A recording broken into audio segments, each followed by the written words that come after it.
Hi, everybody. Welcome to Vanier Talks. All right. So thank you very much for our band leading us into the start of our show. The next song was written by Andre and is called Hymn to Freedom.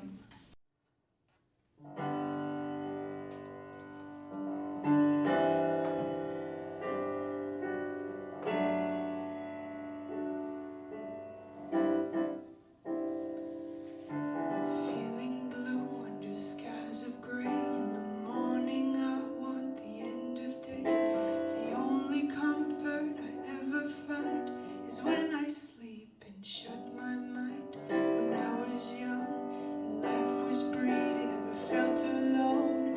Things were easy. Now that I'm walking on my own, I miss those days that felt like home. Now Jenny and Mark, they've got a place uptown. Two young kids and an Irish wolfhound. Well, I've got no place to be, and I've got nowhere to go.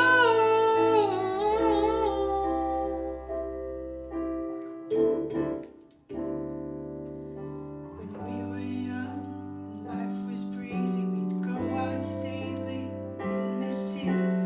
We could do this once more when we'll be saying we're 54. Now I go out, stay late in the city, watch people look like Mark and Jenny, and I feel some kind of way. Would it even matter if I stayed for once? I wish I had a reason to be, but don't I really? I drown the more I see. I've got to run and meet my chance of being free.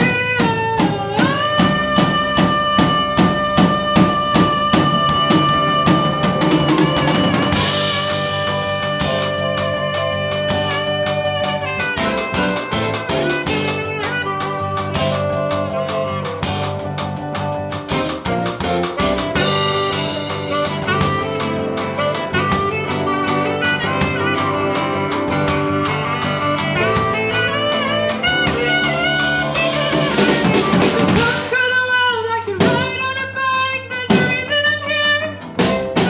I could feel like Da Vinci or sing like Whitney. The only thing that's stopping me is myself, really. I'm a phantom machine that takes people back to the best memories. Oh, Joan and Marie. See what's hiding in the deep blue sea. Every time I think about this song, could have been free.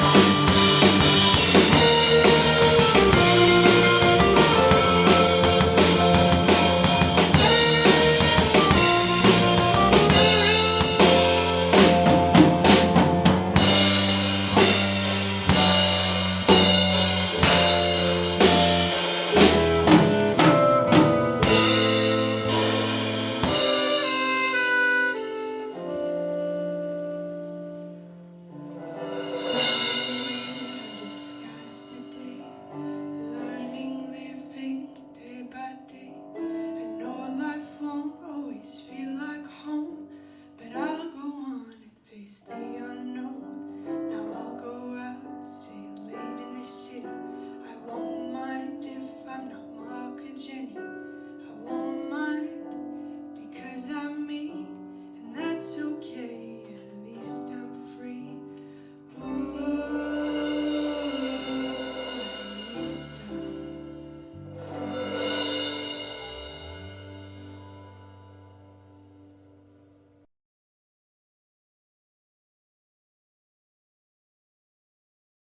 We've got a good vibe and some energy now to start things, right? All of those people that you saw on your screen are actually Vanier College music program students, and we're going to get back to them and later in the show to their music as well, and they'll introduce themselves to you. But for now, right, again, this is our very first episode, folks. Welcome to the attendees. We have a really good episode planned out for you, right? My name is Ara Karaboghossian, right? Or as some of my students affectionately like to call me, Professor K, Dr. K. I can't imagine for the life of me why they'd want to abbreviate my family name, really, you know. But yeah, so that's me. I'm a political science teacher here at Vanier College. I'm also the guy who conceived, or the person who conceived this show that you're all listening into today, which is called Vanier Talks, right? And it's basically a variety talk show with a socio-political bend, right? And the beauty of the whole thing is that it's entirely produced by Vanier College students and staff, right? Now, in normal circumstances, and I hesitate to use the word normal these days because I'm not too sure what it means to me anymore because it's losing its meaning. But, you know, in normal circumstances, you know, we'd be coming to you from the Vanier College campus, right, where we'd be filming this, right? And all our panelists, musicians, satirical performers, and a live audience would be with us, creating a little bit of a buzz and a vibe, right? But unfortunately, as we all know, we're not actually, you know, in normal circumstances, right? Between you and I think I've forgotten what it's like, or don't really remember what it's like to be physically in an enclosed space with multiple numbers of people. It's fading really back into the recesses of my memory. And just like everybody else, I guess I can't wait until we get back to it, right? So, you know, this actually, you know, leads us, you know, to say that we're not in normal times in the midst of this COVID-19 pandemic that we're living on a global scale. We here at Vanier Talks have had to, like everyone and everything else, adapt, right? So our inaugural episode is coming to you on a web-based, you know, or virtual format or platform, okay? So, right? Now, this leads me with a perfect segue into the topic of our inaugural episode, which is COVID-19, or more specifically, you know, health, or mental and or physical health within the context of this pandemic that we're in, right? So we have a great lineup of guests, right? And we're gonna deliver, you know, some laughs, some great music, right? And stimulating and informative discussion to everybody. All right, thanks again for joining us. Without further ado, you know, I thought maybe it might be a good idea to kick things off on the lighter side, which means that, you know, we're going to actually, you know, look at a satirical skit, right? I'll introduce to you in a moment the Vanier College student that prepared the skit, right? Sort of to contextualize things a little bit, because right after, when we get into our roundtable discussion, I'm sure we're going to get to, you know, more distressing and heavier conversation, right? So I thought it would be great to start off a little bit lighthearted here, okay? So I'll introduce you to Abdul Sapsabi, okay? Abdul is a student in Vanier's Communication, Media, Studio Arts program, or department, right? Abdul has aspirations to one day act in, produce, and direct movies, right? And with the help of Karen Segovia, who is also a student here in Vanier in the social science program, they've prepared the following video for us.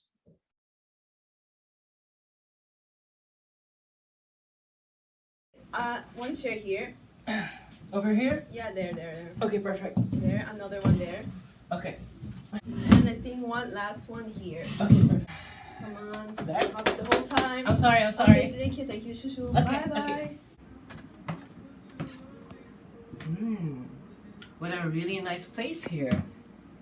So, where do I sit? So this is a group therapy section for mental health during quarantine. So take a book and take a seat, please. You know, it's fun, but I'm not really a person who likes to read. Look, I don't care. You can enter without buying a book. So just buy the book already and go sit. Excuse me. Why are we here again? What is this? Group therapy? Oh, is it too late to leave? Okay, everyone, so we're starting the session now. Hey! Hey everybody! This is disgusting! You are filthy with germs!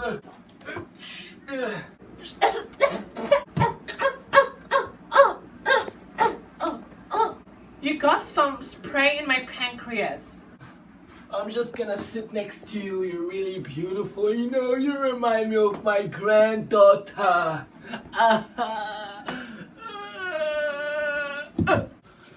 Hola, niños! What is this? Okay, guys, so we're gonna talk about our mental health. We know that since quarantine, especially our kids and old people has been suffering about, well, they've developed depression, and it's very sad to know that. I can start. With you, Sarah, it seems like you enjoy being here, so tell us about it. What has been going on with you lately?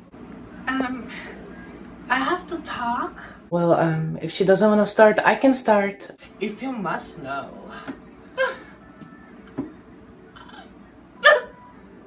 You know, actually, I really don't want to talk about it because it's kind of triggering and I'm triggered right now. I'm triggered. I'm not good. I'm just saying right now, I'm not good. First of all, during quarantine, I couldn't go shopping. Oh my god, you know how terrible that is? It caused me acne. Actually, speaking of quarantine, I remember in my time we had something called... I think we had something called the red fever. I'm supposed to be having an appointment with my bathroom, and instead I'm wasting my time with you humans? And who are you? Why do you keep staring at me like that? You know, after this circus, we can maybe hang out, eat coffee, and then you can get pregnant. I'm sorry. It makes me feel uncomfortable. Well, I don't know much about criminal activity, but I think this is a pervert. Oh my god, I think I lost one of my 400 cards. I am suffering, and no one is taking my emotions into consideration. You look horrible. What is that fashion? Sorry, you might have seen a little bit too much. Quarantine might affect mental health in a negative way, but why haven't we talked about the positive way?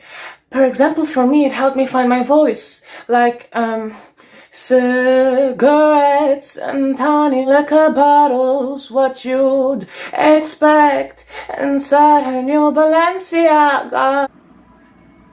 I'm sorry. Staring at me? That is so exciting!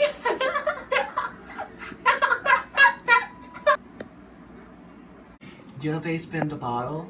I don't think the others want to pay spend the bottle. But it's only the two of us. Yeah, just the two of us. Like, I don't really like the other people. This one smells like farts and... Yeah, just me and you. Me?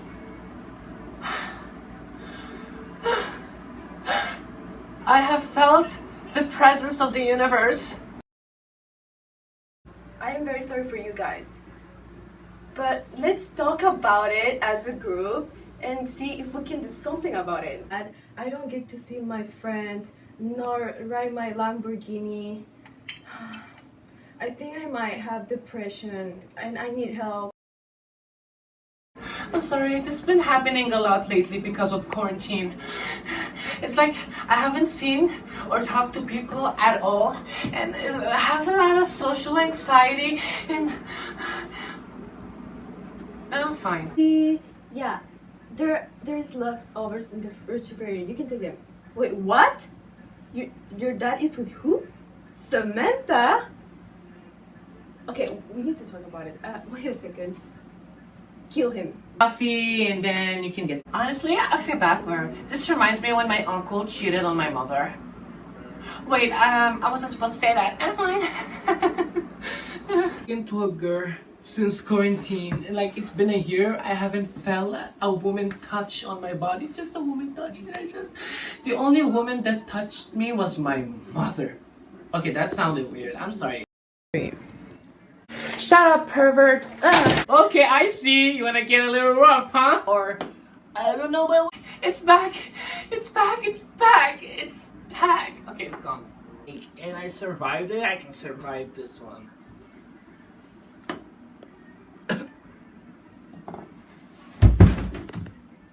If the police comes for questions.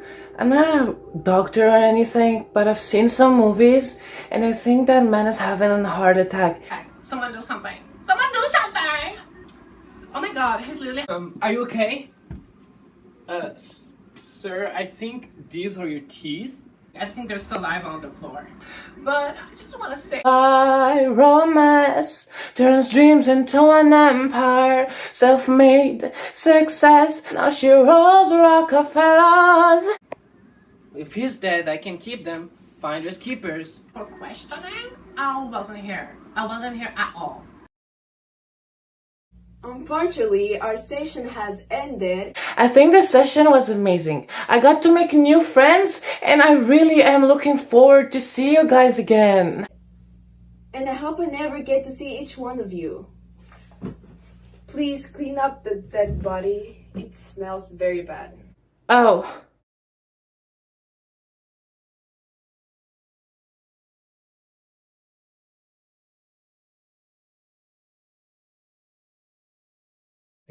All right. Thank you very much to Abdul and Karen.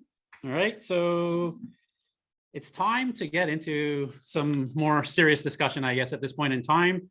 Basically talk about some of the things that, Abdul might have hit on in that little skit regarding, our mental health, especially, and our health during the pandemic. So we're going to start our roundtable panel discussion at this point in time.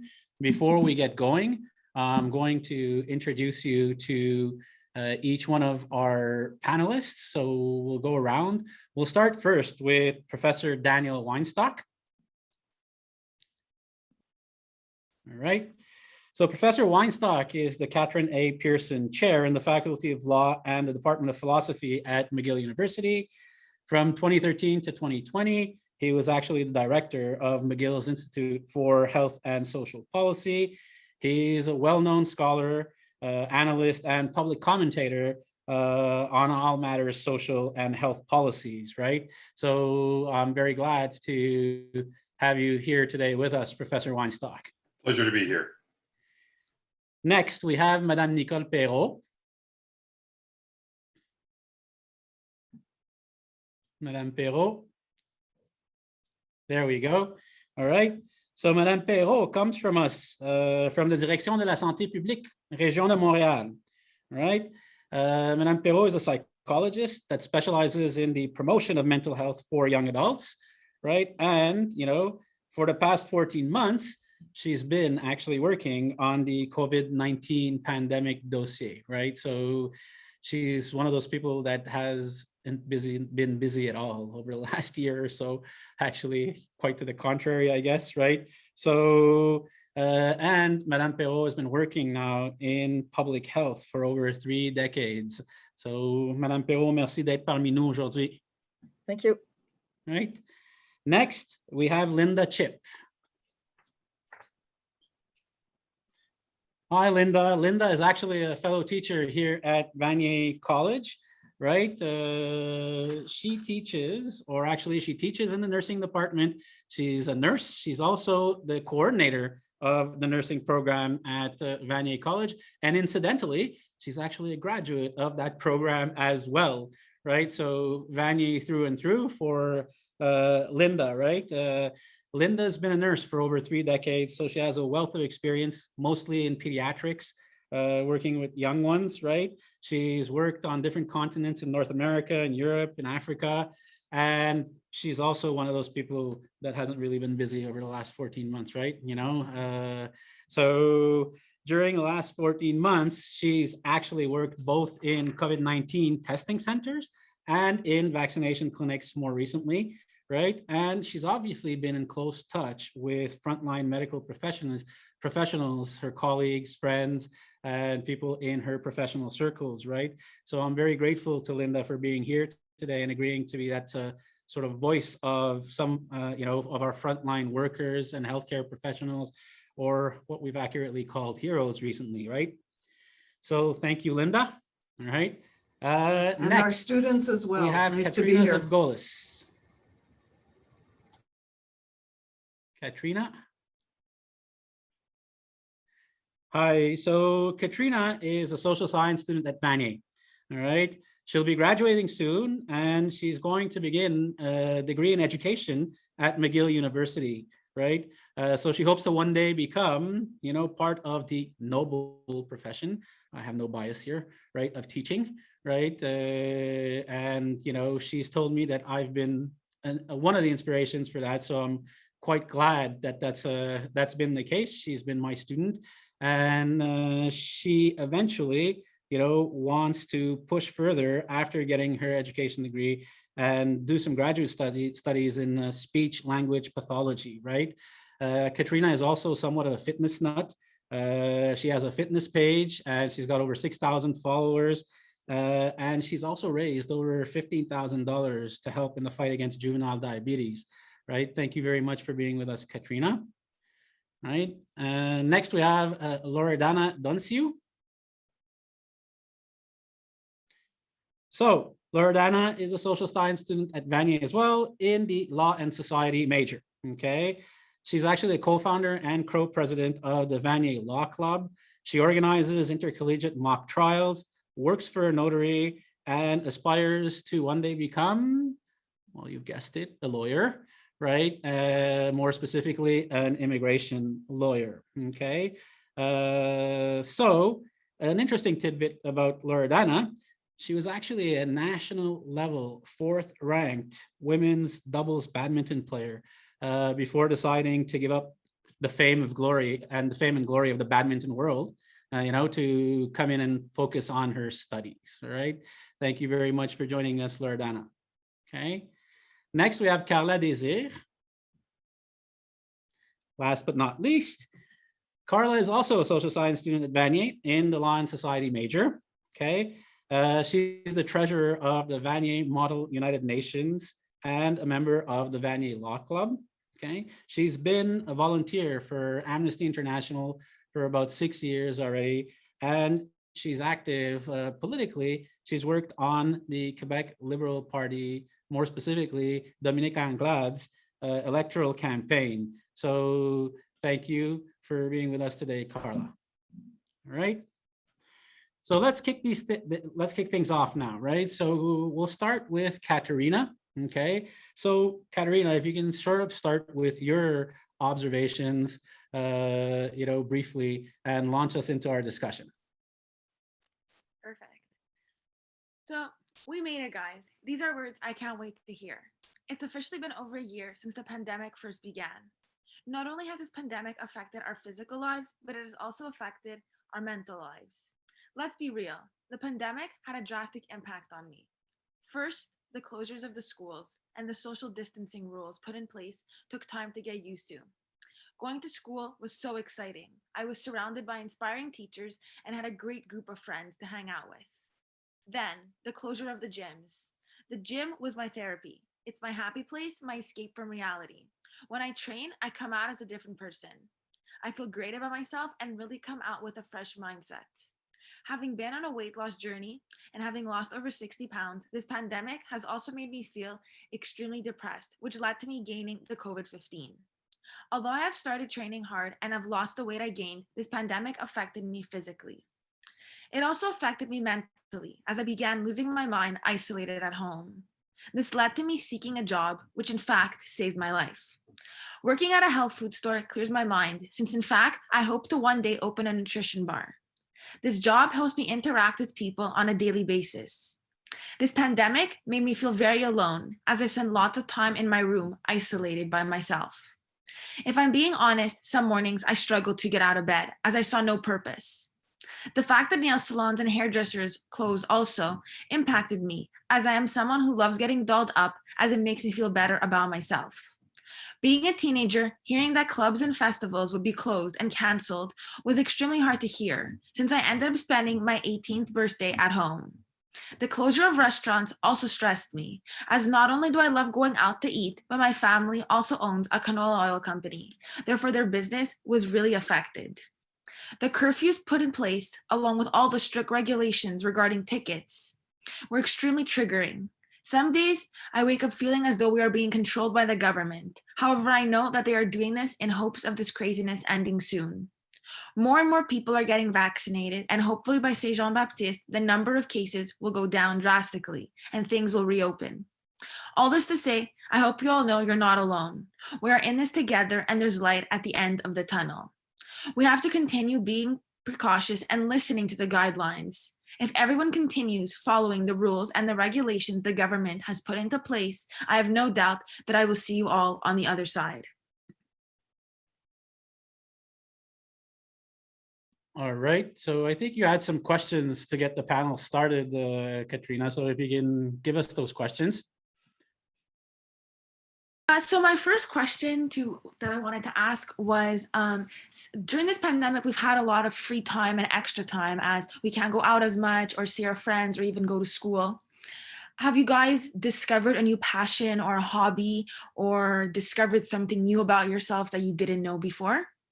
Okay, if you can just give us the other questions and we'll address them all together, if you don't mind, please.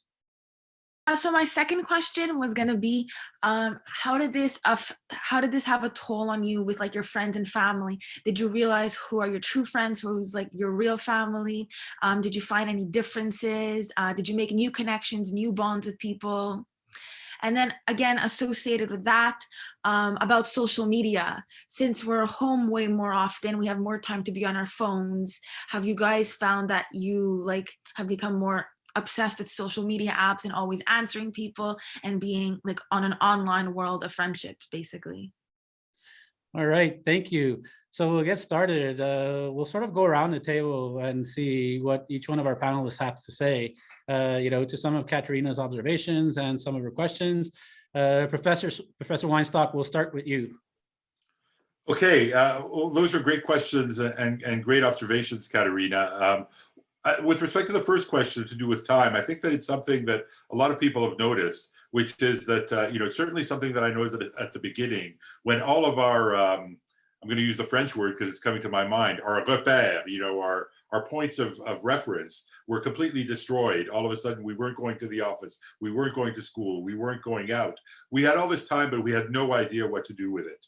And I think at the beginning of the pandemic, it got filled with a lot of anxiety, right? One of the, and this connects to the theme of mental health. One of the terms that the pandemic will have bequeathed to the English language is doom scrolling, right? So rather than sort of picking up a new hobby or reading novels, the first thing I did when the pandemic broke out and we learned that we were going to be stuck inside for weeks and weeks, turns out to be months and months, is I ordered a copy of James Joyce Ulysses and Marcel Proust, À la recherche du temps perdu, thinking this is the time to, read those great big books of literature that I hadn't, and I've gotten nowhere in them.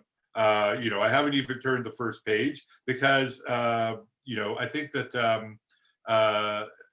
having time is not enough to get stuff done. I think that having time also requires a certain kind of environment that is enabling. I think that for all the reasons that you listed, to do with the isolation, to do with the disappearance of our normal reference points, it's been hard to use that time effectively because it's not just time, it's your presence of mind in the time that you have. And that has really been, for all of us, I think, that has really been perturbed. Maybe I'll stop there and let other people jump on. I talk a lot. Thank you. Madame Perreault? Oh, you're on mute. Yeah. It's because I'm shy. I'll try to do it in English and I will switch in French if I'm not comfortable, okay? But I think that you're very comprehensive people, so I'll try it in English. In fact, I really like those questions. They are very challenging for me because I was not expecting those questions. Thank you, Katerina. In fact, last year at the beginning of the pandemic, I lost my mother. She was in the CHSLD. She had Alzheimer. I didn't saw her for weeks, and she died. And that was it. So, and she had COVID-19. So I'm one of them that didn't have contacts. It was the beginning of the year, and in fact, it's not that bad at the end, because before, almost each day I was with her, because I didn't felt confident with the CHSLD. So I was with her quite often. With the beginning of the pandemic, at work, everything was changing, because I was working all the time, even weekends. So my work was changing, because I was on COVID every day, every night and weekends. So, and actually I'm still working on a full-time basis on inclusions in schools. So it changed a lot. And it helped me to improve my English too, because I have to work in English. So it's not that bad for me. It's very good, in fact. In terms of passions or hobbies, I discovered that it was very good for me to walk, more than try to exercise myself, which was a lot of efforts for me. Each day I take now a 1 hour walk outside. And this is very helpful for me, just to go outside, and I'm not trying to talk with anyone else. In fact, we can't. And I'm near some friends, but at the same time, I can talk to them with Zoom, with Teams, but I'm not very near from them. I'm near from my near family, but not my friends. So, but I walk a lot. And I discovered that, in fact, there is a sondage. How do you say it in English, sondage? A survey. A survey at the federal level. And they say that just taking a walk may be helpful. So I'm not that bad. It's okay. So I'm doing it. About social media online, well, my work is in front of a computer. So I'm doing all day long my work with a computer in front of Teams with meetings all the time, but I'm more on Facebook than before. So, well, I'm not that young now. Maybe Facebook is more for me. I'm less Instagram or anything else. So, but I can see a change in my habits now. But I don't have yet À la recherche du temps perdu, but it's a nice idea. I would like to read again. Thank you, Daniel. All right, thank you very much. All right, so we'll go to Linda now. Hi, can you hear me? I've got new Yes, headphones. Perfect. We hear you, yeah. Well, at the beginning of the pandemic for me, I was actually on a leave from teaching, so I wasn't at the college. I had great plans to take a semester off and travel, which didn't quite work out at all. I didn't actually go anywhere. And so when the call went out to nurses, retired nurses, you know, anybody who could help out with Je Contribue, I had nowhere else to be at that point. And so I contributed, and I contributed many hours. COVID testing mostly. So I did that all the way through the summer, various places. I did COVID testing on buses, in arenas, in clinics. But I was coming back to work in the fall, and it just happened to coincide with a chance to be coordinator. I hadn't been coordinator before. And so my predecessor, who has moved upwards at Vanier, kind of urged me along to be coordinator, and I took it on. And it was a huge, huge undertaking, taking on a nursing department where our responsibility is to educate future nurses, and within a pandemic setting was really overwhelming, and how we were going to do that and how our department came together. You know, we had a whole group of brand new students who had never been on campus, you know, didn't maybe know what nursing was, and we had to show them that pretty quickly. And we had to find ways to socialize them, you know, more with the students who, you know, normally in a classroom, you can make eye contact, you can, you know, you can see them, you can talk to them. And for all of them, you know, our classes were over Zoom for the most part, sometimes live, sometimes not. We did, the administration did recognize how important it was for our students to have real hands-on experience. So we did have the privilege of having our students come to labs starting in the fall, which I think was really helpful for them, for our teachers to get to know the students one-on-one. We had huge safety protocols in place, which we followed to the letter.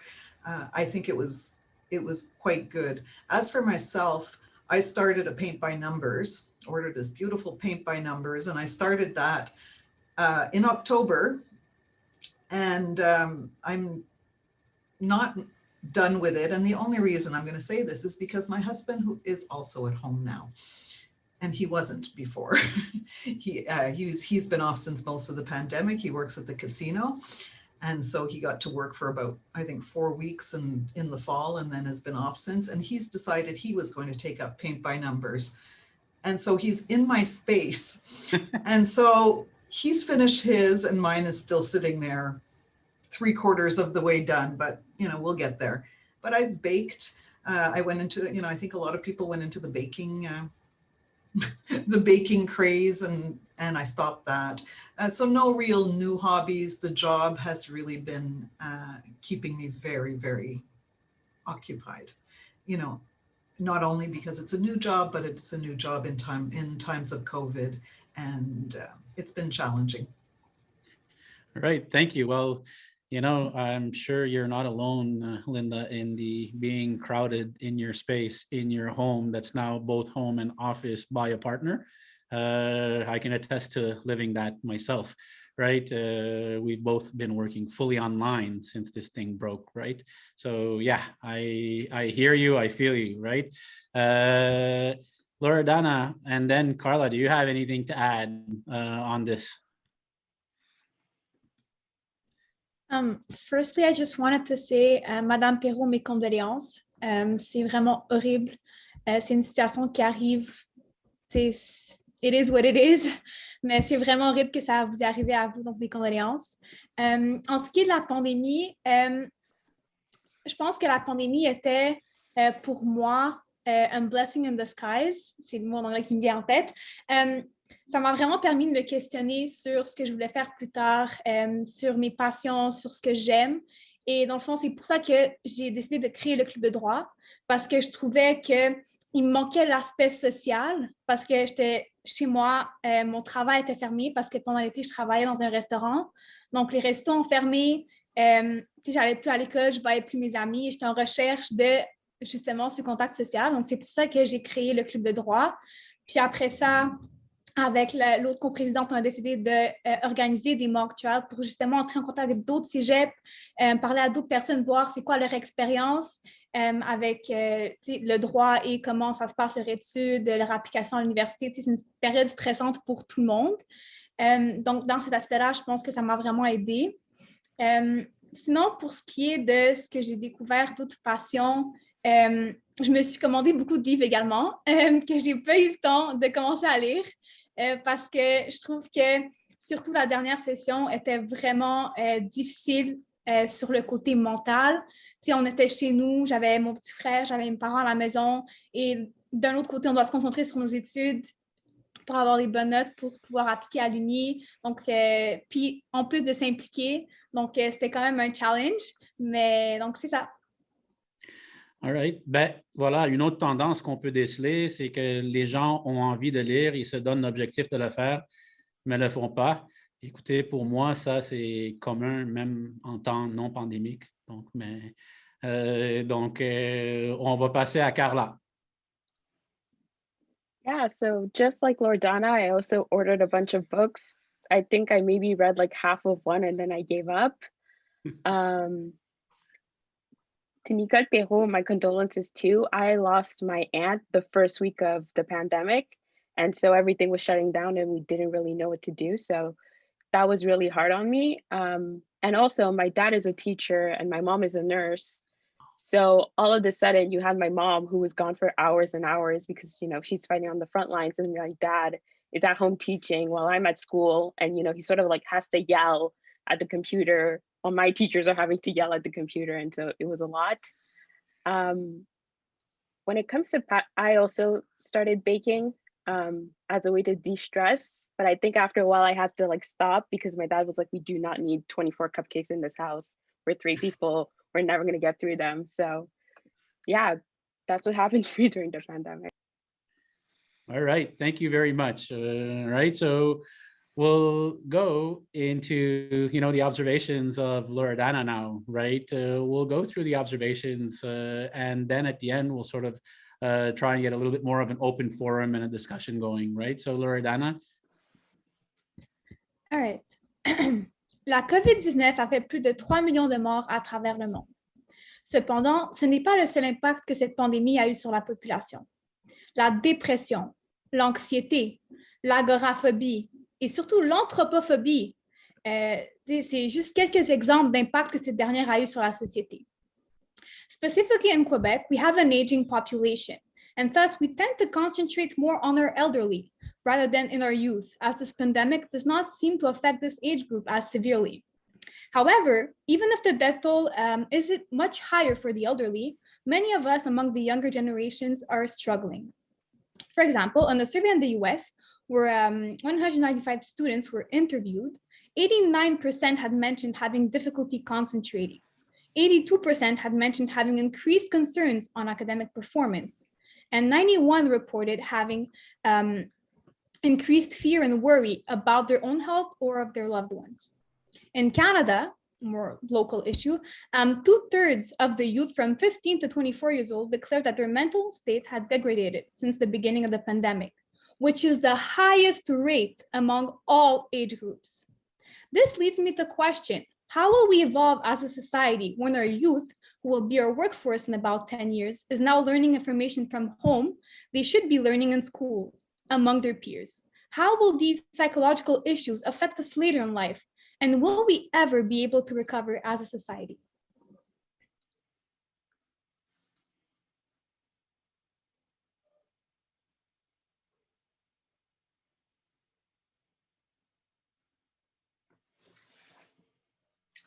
Sorry, that was me. I'm sorry. Professor Weinstock, do you want to pick up on those questions? Sure.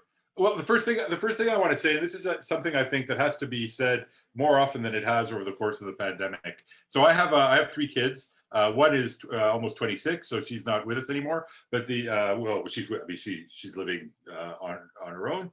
But we have 2 at home who are 16 and 21. And you know, I think that we have not been, and when I say we, I mean society in general. We haven't been. We haven't expressed the degree to which you guys are really the unsung heroes of the pandemic. The sacrifices that I think younger people have had to undertake have been, I think, of a different order of magnitude of those of other people. I'm 57, you know, the fact that I still like going out and hearing music, but I've done it a lot, you know, over the course of my life. I could take a couple of years off, but you know, you only get to be 16, 17, you know, 20, 21 once in your life. And these are years that have been taken away from you, you know, and I think there was a tendency at the beginning of the pandemic to minimize the sacrifice. I remember people saying, you know, in the Second World War, people had to withstand bombs from the Nazis. The way that you fight this war is by sitting on your couch and watching Netflix. Not too difficult, right? Well, I think that was, you know, a very, you know, problematic way of expressing the real situation, because I think that you guys, your generation, has had to accept huge sacrifices. It's not normal to spend your 18th birthday, Katerina, basically at home. You should be out with your friends, but I'm sure that you accepted it with good grace and humor, and I think that we owe your generation a huge debt of gratitude for having accepted the constraints that have been put on you for now over a year, and that are going to continue for at least a few more months with sort of good humor. And obviously, it's taken a toll, but I think that maybe that toll would have been less if we had been a little bit more recognizing of the fact that it's not easy for a 17-year-old to be sitting at home and basically watching Netflix and maybe having a Netflix party with friends that they don't get to actually have any real interaction with. So I really want to make that. I really wanted to make that point because I think it's very important, and it might be even very important to the mental health of people, because one of the things that affects people's mental health in a negative manner is if they feel that the reality that they are living in is not recognized by others. And maybe at the beginning of the pandemic, perhaps less now, there was a tendency not to recognize quite how difficult the constraints that we were imposing on ourselves as a society, how heavily they weighed on people, high school, cégep, university age. Looking to the future, so your question asks us to imagine the society that we will be living in. I worry about the sort of collective post-traumatic syndrome that we'll all be living with. I already see it in some of my, it's not normal to fear other people, in the sense of fearing their breath and fearing their handshake, fearing their proximity. And I kind of feel like when we slowly and gradually emerge from the pandemic, there's going to need to be some kind of like a collective therapy to teach us no longer to fear other people, no longer to fear when someone perhaps is less than 2 meters away from us. We're developing habits now which are necessary in the context of the pandemic, but which I certainly hope will no longer be necessary at some, hopefully not too distant point in the future. But it could be that we have been traumatized to such a degree as a society that it will be difficult for us to go back to the sort of easy way in which we interacted with one another on a day-to-day basis. I think that we ought to start thinking about that now, sooner rather than later. So those are the two observations I wanted to make about all of the things that I could have said about Loredana's remarks. Thank you. Madame Perreault? Oui, là, je vais y aller en français, si vous permettez. Je trouve qu'il y a quelque chose qu'on réalise actuellement, c'est que la santé mentale, et ça fait quand même 30 ans que je travaille dans le domaine, quand arrivent des événements tragiques, comme on traverse maintenant, ce sont ces domaines-là qui étaient déjà plus fragiles, qu'on va remarquer davantage. La santé mentale a toujours été un parent pauvre au niveau des services de santé, et ça paraît encore plus maintenant. On le voit parce que bien des gens auraient besoin de services de santé mentale, et je le vois à travers les services, les écoles, même au niveau des éclosions, à quel point ils auraient besoin d'avoir du soutien et à quel point on manque actuellement de soutien. Alors, je crois qu'on remarque la pénurie de ces services-là. Il y a une sensibilisation actuellement au niveau ministériel. Il y a des actions qui se mettent en place. Il y a un grand service qui s'appelle Air ouverte aussi au niveau des jeunes de 12 à 25 ans qui existe maintenant. Il y en a un aussi dans le nord de l'île maintenant, donc ça existe. Mais auprès des écoles, il y a des actions qui vont se mettre en place, mais on voit davantage tout le besoin au niveau du soutien en santé mentale, au niveau individuel et au niveau des groupes aussi, au niveau de la population, ça on le voit. Ça, c'est la première chose, la première remarque. La deuxième, au niveau de ce qui se passe maintenant, on voit beaucoup la différence entre l'isolement et la solitude. l'isolement, c'est le fait de se retrouver seul par obligation. C'est actuellement très tendance d'être isolé. On n'a pas le choix. Si on ne veut pas attraper la COVID, on doit rester plus loin, on doit rester isolé. Donc, l'isolement, c'est le fait de ne pas avoir beaucoup de contacts. Et la solitude, c'est le fait d'avoir vraiment une espèce de trouble, une incapacité à faire face à l'isolement. Et là, quand on arrive avec la solitude, on arrive avec un symptôme qui va être lié à l'anxiété généralisée et à la dépression. Donc, le fait de faire un switch entre l'isolement et la solitude, c'est là qu'on rencontre davantage le danger avec notre pandémie actuellement. Donc, et c'est une des raisons qui fait que c'est les deux problèmes qu'on voit le plus au niveau des jeunes. On les voit plus au niveau des jeunes qu'au niveau des gens âgés qui, eux, sont plus habitués avec l'isolement. Alors qu'au niveau des jeunes, c'est beaucoup plus naturel. C'est la nature humaine d'être en groupe, d'être ensemble et de pouvoir se retrouver. C'est normal. Alors que, et on le voit, chez les personnes plus âgées, l'anxiété et la dépression vont être moins présents que chez les jeunes en période de pandémie. C'est quelque chose qui est mesuré actuellement. Donc, c'est un des constats majeurs, isolement, solitude. Maintenant, qu'est-ce qui pourrait nous arriver pour la suite? Je vous dirais, dans les lectures, merci d'avoir envoyé des lectures, Ara. Moi, j'ai pris le temps de les consulter. Je vous ai envoyé de Mélissa Généreux, qui est un professeur au Québec à l'Université de Sherbrooke. Malheureusement pas McGill, qui est mon alma mater en psychologie. Malheureusement, je n'ai pas trouvé de McGill, mais je suis certaine que j'aurais trouvé. Et c'est une étude, elle fait une série d'études actuellement. Mélissa a travaillé avec les événements à lac mégantic il y a quelques années, quand il y avait eu un train qui avait déraillé. Et elle s'est beaucoup attardée sur les conséquences à long terme de la population après un événement tragique. Et ce n'était pas un événement qui avait duré 1 an, là. C'était juste un train. Et ça a pris à peu près 1 an pour que la population puisse se rétablir. Elle est allée en Alberta aussi, quand il y a eu un énorme incendie de forêt, il y a quelques années. Et ça a été encore là très, très long avant qu'il y ait une récupération de la population. Alors moi, je dirais que oui, on va en avoir un effet. On se prépare déjà même à la rentrée au mois d'août dans les cégeps pour dire s'il y a davantage de jeunes qui viennent au cégep, il faut se préparer au fait que ça pourrait ne pas être facile parce que les jeunes sont tellement à l'extérieur des cours que le seul fait d'être présent pourrait être anxiogène pour les élèves.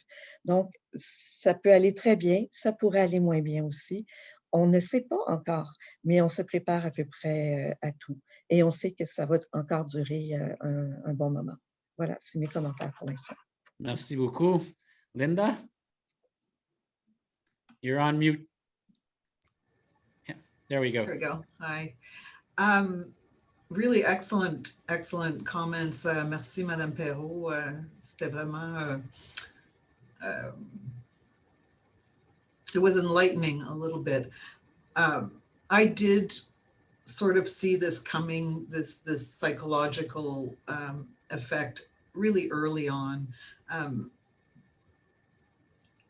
I felt last year, personally, last year in March, I felt like this might be, this pandemic, this whole situation might be a time for people to become kinder to each other. And the reason I felt that was because I would sit on my front porch and everybody that would walk down the street, you would speak to everybody in March, you know, whereas normally, you know, people would walk and no, but everybody would stop and talk at the time. And I thought, well, I think people could be nicer. And then maybe it's the fact that it's gone on this long, that I'm not seeing that quite so much anymore. I've lost a little bit of faith in humanity's ability to be kind to one another. There's still just a lot of meanness, and you know, we get angry when we're deconfined. We get angry when we're reconfined. I find it's very, that aspect of it is very difficult. And listening to Madame Perreault, I'm appreciating more, you know, the government's measures. And of course, there's critics all the time. Well, you know, why did you open this? Or, you know, why did you allow this? When? And I can understand, looking at these young people, I can understand the rationale for them doing that for brief periods, you know, benefits sort of outweighing the risks. And I think the government is looking at that a little bit more closely now. You know, with the vaccine, and with people, please get vaccinated. With the vaccine, as more and more things will open up, you know, the benefit definitely will outweigh the risk. And I think that's really important, you know, for everybody. I thought about the young people a lot over the course of the year. The young people, you know, just, you know, our regular students, not so much our nursing students who had those interactions, but our regular students.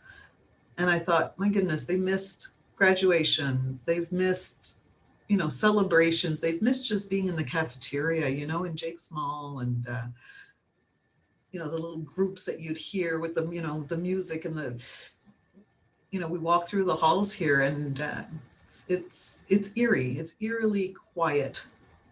And I hope the students are back next semester, and that we get a little bit further, more on track anyway. Thank you. You know, I mean, one thing that's brought to my mind, and I'll interject a little bit with a little bit of my own here, is a perfect French word for this for me is tergiversation. You know, I think that that's one thing that hasn't helped a lot of people, les tergiversations, ce que les gens appellent l'incohérence ou les contradictions dans les politiques, et un manque des fois de la transparence de nos autorités publiques, de nos gouvernements, pour nous communiquer le pourquoi tel commerce est fermé, tel n'est pas ouvert, pourquoi on décide de déconfiner telle chose puis retourner sur le confinement. Je pense que il y a peut-être des questions de fond pour se demander pourquoi, est-ce qu'il y a des intérêts qui seront servis, pas servis, etc. Mais à part de ça, même si on ne se pose pas ces questions-là, je pense que ça aurait pu aider au niveau de la transparence si on aurait eu des communications un peu plus claires de nos autorités pour nous laisser savoir le pourquoi des choses. Donc, je pense que ça, c'est quelque chose, quand on avance 3 pas, on recule 2, on en avance 4, on recule 1, on en avance, on recule. Je pense que c'est ça aussi qui pèse lourd au niveau psychique, au niveau mental sur les gens. Donc, Katerina, and then Carla, anything to add on this segment? So something, I feel like this pandemic did affect me mentally. I'm someone who is a very social person, and I like being out and just being making plans and going out. And I found that in the beginning, when it was really, really serious, staying home and isolated in my room, had a very big toll on me mentally and physically. I started baking and just almost, I saw the pandemic, people were going through worse. So I tried putting my issues or my feelings aside. And I also feel yes, the pandemic is going to end soon, but I feel all the changes that happened throughout the pandemic will stay with us. I don't feel we'll ever go back to the normal that we had before. Okay. Carla? I think for me, back in March, when I think I don't want to say we all thought, but I remember I thought, oh, it's just going to be 2 weeks. I get to relax. I get to not do my homework. It's going to be great. I get to talk with my friends online. And I think as it kept going and you sort of the end started getting, farther and farther, I think that's sort of what took a toll of when is this going to end? And I remember seeing, my cousins going to high school and going back to elementary school, and they got to go see their friends. And you sort of feel left behind because you're just at home on your computer all day on Zoom. And after being on Zoom for a while, you don't even pay attention to your classes. You're just scrolling on your phone because you're like, what's the point of this anymore? And I especially feel bad for knowing that next semester, some people might graduate, never stepping foot into CEGEP and just go boom into university. And this sort of huge shock that it's going to cause. And I think in general, being in CEGEP, I just really felt neglected by the government because they never really gave a reasoning as to, why they can't open CEGEPs, but, to say, hey, we know it's hard for you, but, you're going to get rewarded in the end. Never having that, I think, is what hurt the most. All right, thank you very much. All right, so a lot of things to unpack, folks, but we're going to take a short break here, take a breath with our panelists and myself with a musical interlude. So we're going to go back to our student band. I'm going to turn it over to the vocalist of the student band to actually introduce you to the different band members and give us a song before we come back with the final segment of our discussion. So over here on the sax, we've got John. On the bass, we have Leo. On the drums, we have Daniel. On the guitar, we have Mitch. On the first keys, we have Yuze. On the second keys and bongos, we have Audrey. And on the vocals, I'm Chloe. Just gonna drink a little bit of water. But our next segment is all compositions that were written by all those wonderful people that are part of our band. And the first tune was written by Daniel on the drums, and it's called Buscando.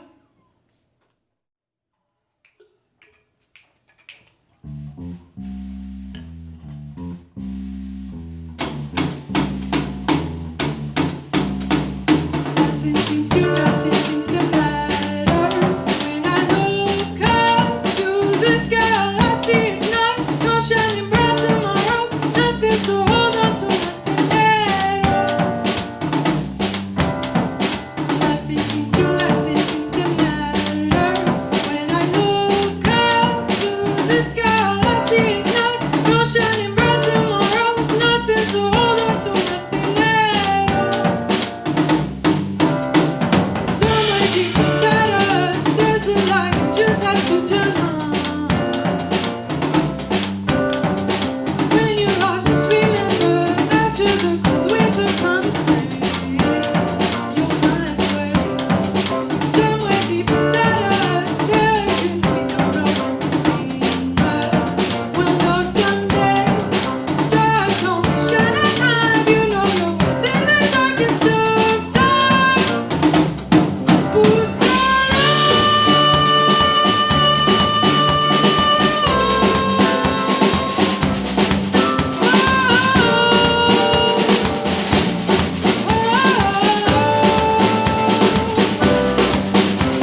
All right. Thank you very much. I've heard them now for a few occasions and I still don't get tired. They're fantastic. All right. Thanks a lot to our band. You know, for those of you that want to stick around at the end of the show, we have a treat for you. When we're done our part and the roundtable discussion, they're actually giving us 3 additional songs. So you can, you know, wind down with them and enjoy their music. All right. So final segment. So we're gonna turn things over to Carla now to give us her observations, you know, over the last year, and then launch back into discussion. Carla, the floor is yours. So 2020 was quite a whirlwind of a year with its fair share of major events, Black Lives Matter protests, the US election, an economic recession, and of course, the COVID-19 pandemic. Last year also saw a major spike in anxiety, depression, and loneliness in college students. And in Quebec, students, particularly in higher education, felt neglected by the government. So as we're beginning to see the beginning of the end with the COVID-19 pandemic, with the rollout of the vaccine, and as Linda said, please get vaccinated. What has the pandemic taught us in regards to the importance of mental health? And what measures can we take to better our mental health? Okay, we'll continue in the same order. Professor Weinstock. Well, I'm going to be brief because we have a real expert here, so I want to make sure that we get all of her knowledge and experience. I'll say one thing, which is that I think that what we've learned is that you know, I think it was Nicole that said that mental health is, along with public health, I should say, you know, as someone who is active in the area of public health, population health, you know, public health and mental health are kind of like the parent pauvre, you know, of the health sector, in terms of, if you just look at how much money is invested, you know, these things that we now realize in the midst of the greatest public health emergency that hopefully, you know, we will have to live through in our lifetime, that, you know, these things are not trivial. You know, my worry is that, so in answer to your question, I think that we have to avoid, and this is very a non-educated perspective, just based on my observations, and again, I think we have an expert here who should I should not be preempting too much. So I'll just say this, that we should avoid the kind of discourse that tends to make mental health into a sort of an individual issue. You know, just pull yourself up by your bootstraps, you know, do your yoga, nothing against yoga, by the way, whatever, mental health, just like all aspects of health, is a collective responsibility. And, we can talk the talk, and we've certainly been talking the talk as a society, but we also have to walk the walk. We have to invest resources. We have to make sure that there are, there are 1-800 numbers out there that could be called, but, the weight and the expense and to get real mental health resources in this province is still completely out of proportion with, what is the case if you have appendicitis, right? I mean, again, we should have access to doctors who are going to help us when we have appendicitis, but we should take mental health problems as seriously, and that means committing the money, committing the human resources, making sure that it's as simple to get care when you're facing mental health difficulties as it is when you're facing appendicitis. It should be a no-brainer what it is that you're supposed to go about it, and that's a collective responsibility. Thank you. Madame Perreault. Ah. Oui. Ah, vous êtes encore sur le mute.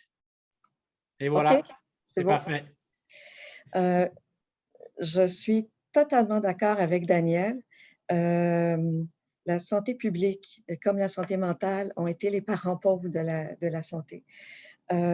J'aurais 2 points à ajouter. Je crois que les apprentissages qu'on a faits par rapport à la santé mentale et la COVID jusqu'à maintenant ont été différents selon la première, deuxième et troisième vague. À la première vague, on avait de l'espoir. Quand on a été en isolement, on se disait c'est pour quelques semaines et ensuite ça va aller bien. Et on avait cette espèce d'arc-en-ciel avec ça va bien aller et les couleurs et bon. Alors ça, je me rappelle très bien. Et finalement, c'était pas parfait. Est arrivée la deuxième vague où là, on a réalisé que c'était pas terminé. On n'avait pas encore de vaccin. Nous, au travail, on était très sollicités. C'était vraiment terrible. Là, on a vraiment eu, ça a été très difficile psychologiquement parce qu'on a réalisé que c'était pas terminé, que le virus était plus fort que nous et qu'on avait besoin de quelque chose de plus fort au niveau de notre santé mentale pour faire face. Et à la troisième vague, il y a un nouveau phénomène et je ne me souviens pas du chercheur américain, malheureusement. Et en anglais, c'est languish. En français, c'est la langueur. C'est pas une dépression, c'est pas d'anxiété, c'est juste un sentiment de platitude, de vraiment, par moment, juste en avoir assez et juste se dire, mais quand est-ce que ça va se terminer? Et d'être vraiment tanné et de ne pas voir la fin. Et c'est la troisième vague, c'est actuellement que c'est en train de se produire. C'est sûr qu'avec le vaccin, on recommence à avoir de l'espoir. Avec l'été qui s'en vient et les vaccins, on recommence tranquillement. Mais la troisième vague nous amène la langueur actuellement. Ce qui nous aide à traverser le mieux dans les facteurs de protection, dans les stratégies d'adaptation, ce qui a été démontré, et on a eu des exemples à travers les discussions qu'on a eues aujourd'hui, c'était la cohérence. De donner de la cohérence à cet événement-là, de donner un sens. Ce sens-là, ça a été vraiment d'essayer de voir est-ce qu'on a la bonne information, est-ce qu'on est capable de faire quelque chose d'utile avec notre temps, justement faire de la lecture, faire de la cuisine.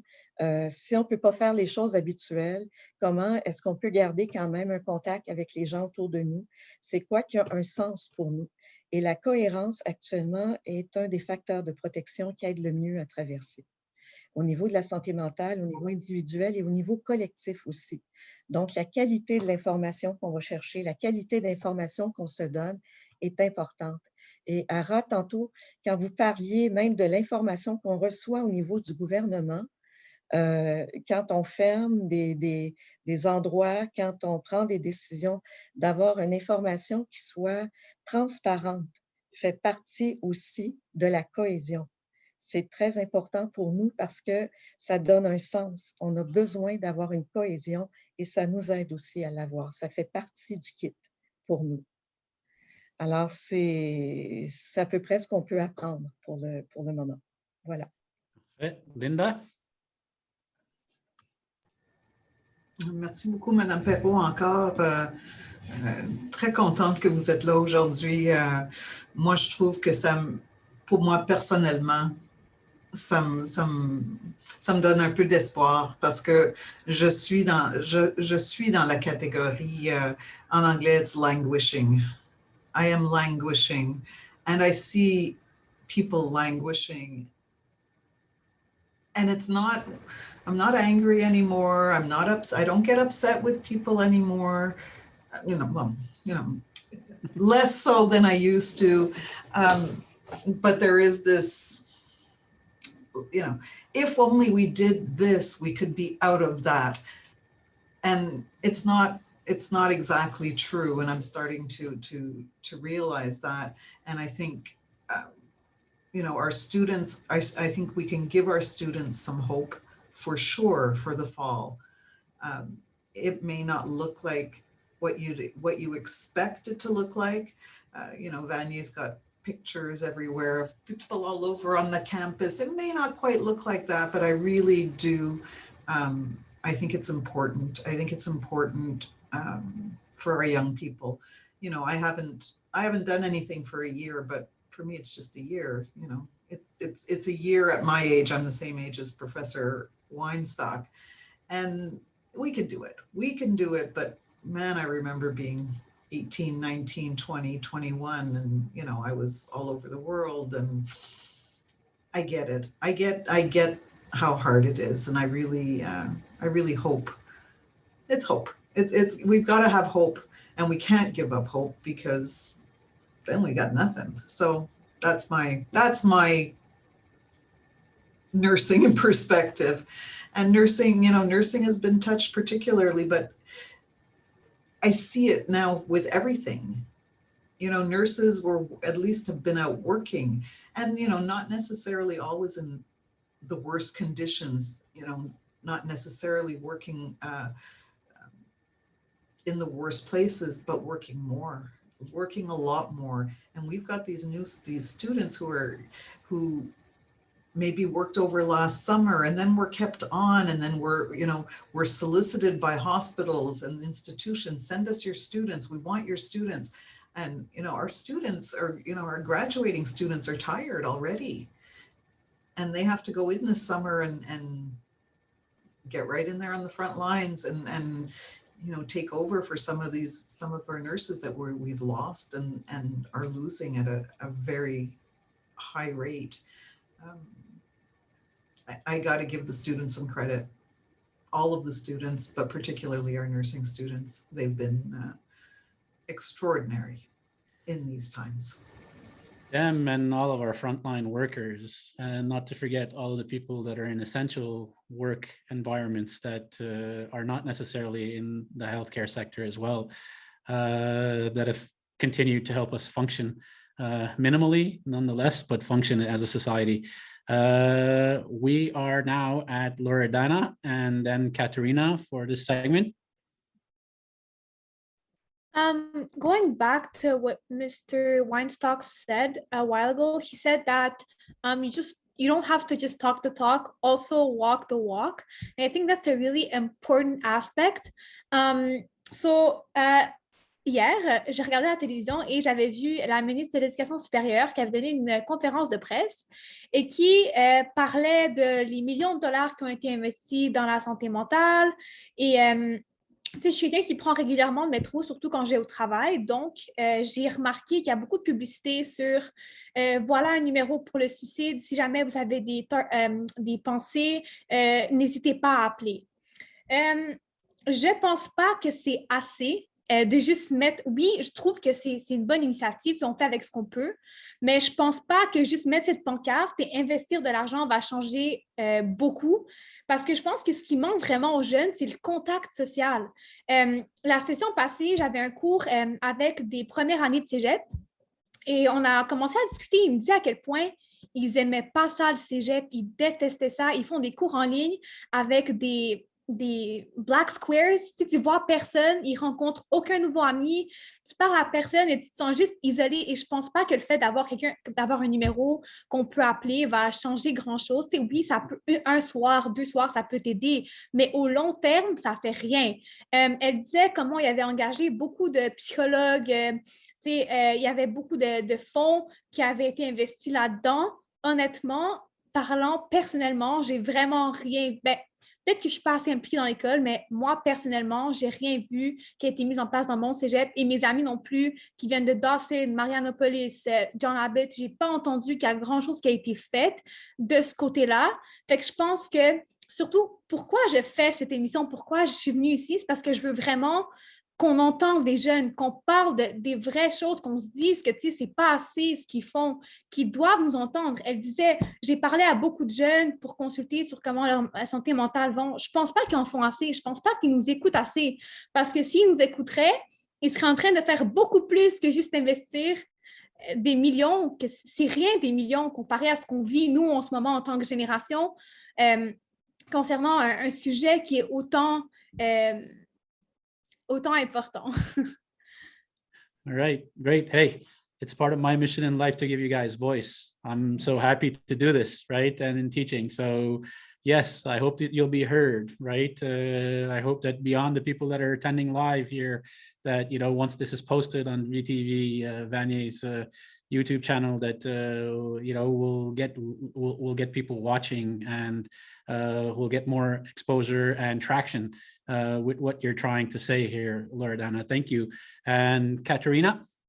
So I really agree with Loredana. I really agree that our voices aren't heard enough, and I feel like people don't know what we're actually going through. And these are like the important years of our lives. We're supposed to be having fun, going out and all that. And everyone keeps saying, like all the adults keep saying, oh, well, like there are millions out there dying. So yes, I do understand it is a pandemic and we do have to be precautious and we have to be careful. But I feel like this pandemic had played a big toll. It put a big toll on all of our mental health, and all of us who are growing up, and we're growing up differently than how other people in different generations were growing up, because we can't go out, we have curfew. It's basically, I wake up in the morning, I go to school, I go to work, I come home, I do homework, I go to bed. There's no more time to socialize, no more time to see people. You can't go to parties, you can't like summer now, like what is summer going to be? Are we going to have a curfew? Are we going to be allowed to go out? So I feel like it's extremely frustrating, and I feel like people are trying their best to invest money in mental health, but they're not like targeting us. Like, yes, Vanier has like come out and said like, oh, like you can reach out to an academic advisor if you need help, but they haven't like put anything into place. Like nobody knows who's struggling or who isn't. And there are teachers like Ara, like you, who like take the time and like actually look into your students and ask and all that, but other teachers aren't, and they don't understand that the online learning and online teaching can be more difficult for certain students rather than going in person. All right, thanks. On that note, I'm gonna paraphrase Linda's hope that, and I'm gonna be very cliche here, that hope that you all come out of this stronger. And they say there's trying times as a generation moving forward, even with the growing pains of what it might be like to get back to a sense of normal, whatever that might be, an altered normal moving forward, right? That you all come out the stronger and the better for it eventually, right? So before we close, I'd like to just ask everybody if there's anybody that wants to make a closing remark before I wrap up.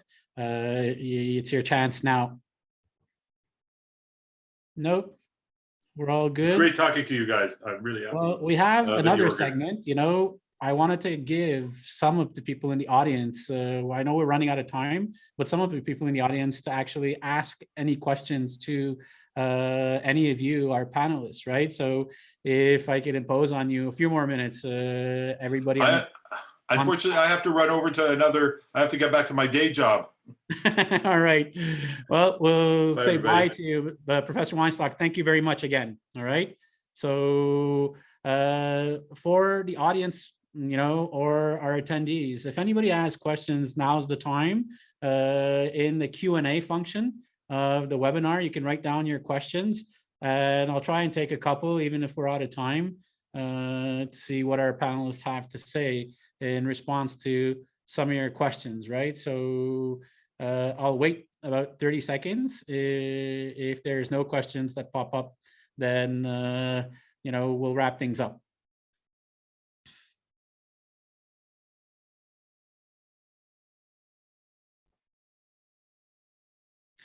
We're getting some congratulations from a few people. Oh, and here's one question, right?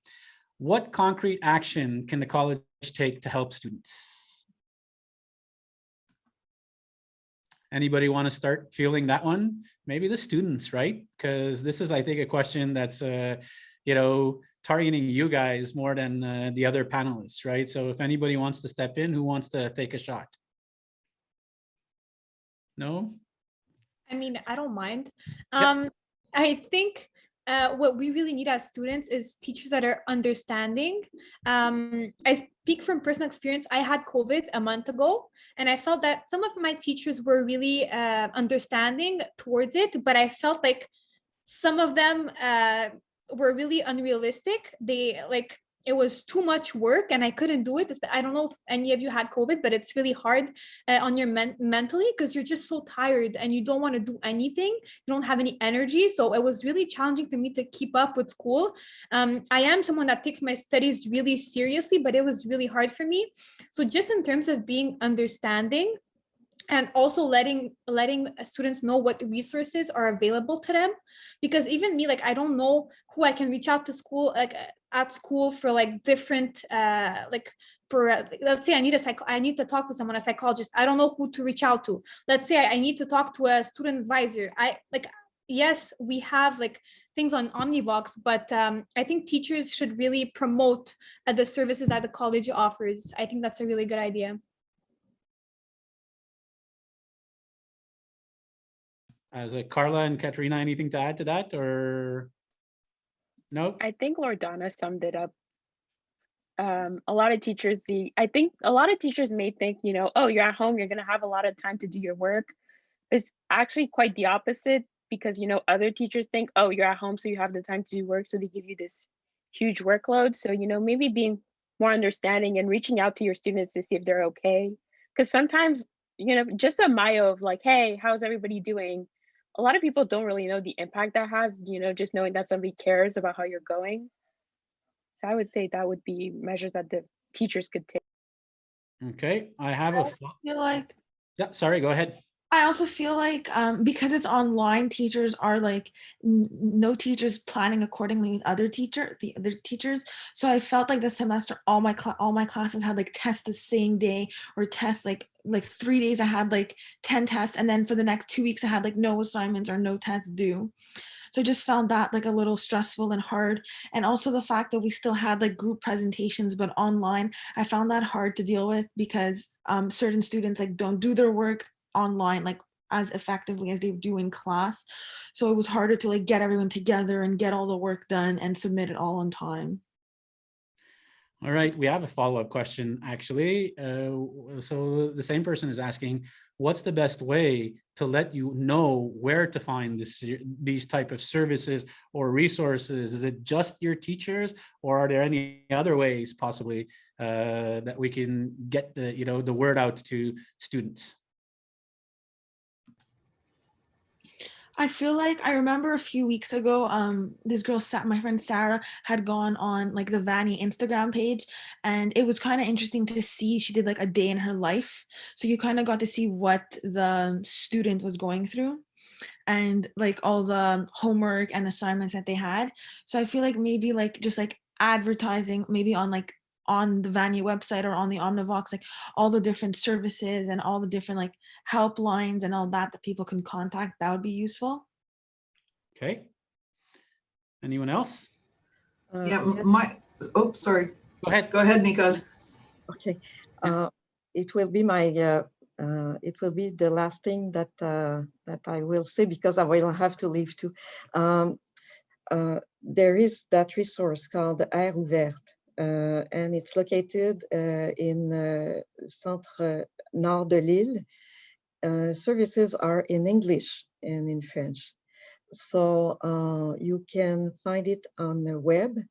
So it's Air Ouverte, A-I-R-E Ouverte. So, and it can be used as a drop-in too. They have mental health services and physical services too.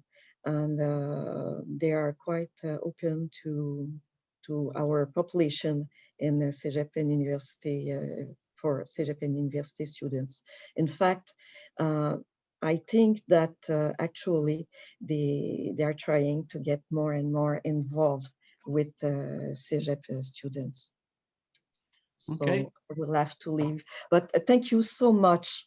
I really appreciate that occasion to talk with you, especially with Loredana, Carla, and Katerina.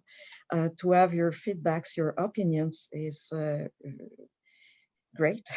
In fact, it's so articulated, the way you see things and what we need as services, as what you need also to help as the population of students and as individual too, in terms of mental health services.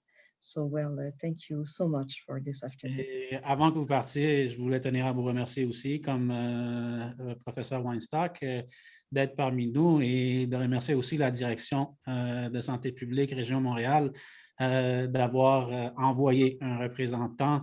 Ce fut vraiment un plaisir de vous accueillir. Puis it was very informative as well. Thank you very much. Thank you. Bye. Right. Bye, Linda. All right. Folks, there's questions coming in. Or is it comments? I'm not too sure. Yeah. We'll take one. Sorry, we'll take one or two more. And then I think we're going to have to wrap it up because we're over time already. The event was supposed to finish at 2 o'clock. And I want to also give a chance to our band, to give you a little bit more in terms of winding things down, maybe escaping some of the more distressing stuff that we've been talking about, to wrap things up, right? Somebody is also telling us there's a Empower Me mental health support service at our own college, right? And that's through your union, folks, the VCSA, right? So that's something that you also might, want to familiarize with all of you, right? So I'm going to wrap up. I mean, this is, I could go on and we have a fantastic panel and there's so much more we could talk about. But I think as Professor Weinstock told us, we all have day jobs. And students have lots of exams and assignments. It's the time of year, right? And before I sort of turn it over to our band folks, a couple of observations for me, right, is we don't like this any more than you do. I'm not coming to the defense of teachers, but, I have not enjoyed teaching this way. Those of you that have had me as a teacher know that I love the classroom environment and the interaction. I like making, jokes, stupid jokes sometimes, dad jokes sometimes, to make material stick, to see your eyes light up when you're understanding, to cringe when you're not understanding. Those are cues, right? They're verbal cues for us teachers. Teaching is about, the verbal and the nonverbal and the interaction, the discussion, the debate, the questions and everything else. So it has been fun. And there's been a learning curve for us to try and find, the best way we could teach this way and accommodate you guys and be a little bit more flexible and be a little bit understanding. So the path hasn't been necessarily that easy for us on the other side too, but you guys have been great and most of you have been very patient and understanding. And the final things that I want to sort of take is that, one lesson that I seem to have extracted out of everything was that wow, when we go back to whatever the new normal is going to be like, it's going to be a re-socialization process almost, right?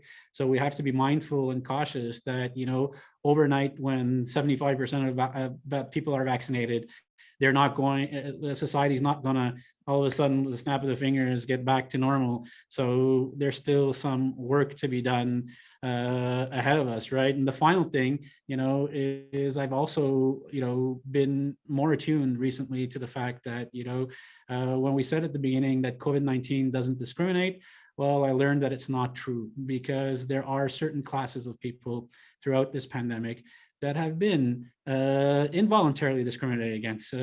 People that are usually essential workers, places like grocery stores or other places, are usually the, people that are in the lower earning strata of society. And, they're the ones that are at risk. And, the pandemic does sort of discriminate against certain people. And if there's a lesson, to be learned moving forward, if ever we're faced with this type of cataclysm, I don't want to, go through this again, but even if it's not exactly the same thing, maybe we should take a lot of the lessons learned and incorporate them moving forward. Right. So here we are. It's the end, right? Before I wrap up, I need to thank a few people for making this possible, right? First of all, all the panelists, including Madame Perreault and Professor Weinstock, for accepting and being our guests, right? Our musicians, obviously, our satire, skit producers, and also other collaborators, Glenn Etier, who is a teacher in the Vanier music program and who actually is the coordinator of the music department, Colleen Ayup and Owen Wood, who are Vanier teachers in the communications, media, and studio arts department. My highly esteemed politics teaching colleagues, Angelo Philippos and Melissa Parody, who helped as well.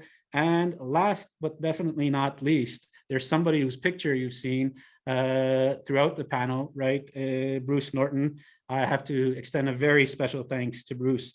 Bruce is the teacher and coordinator of the micropublishing and hypermedia program at Vanier College.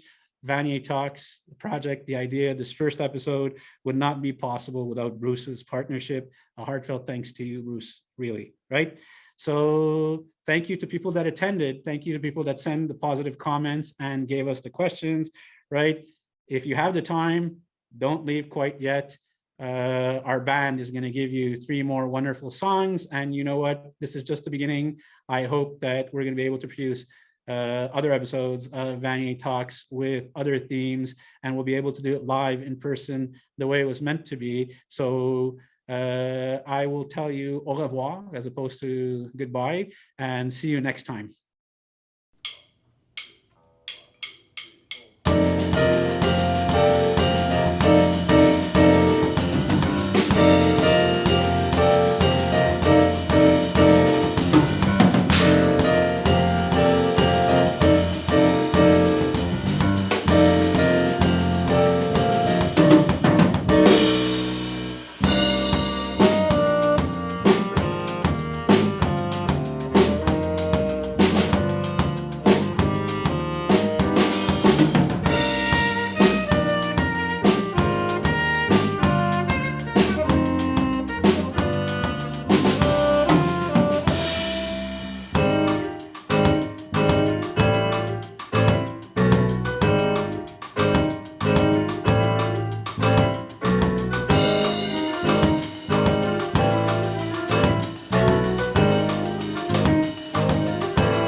next tune was written by John on the sax, and it's called J.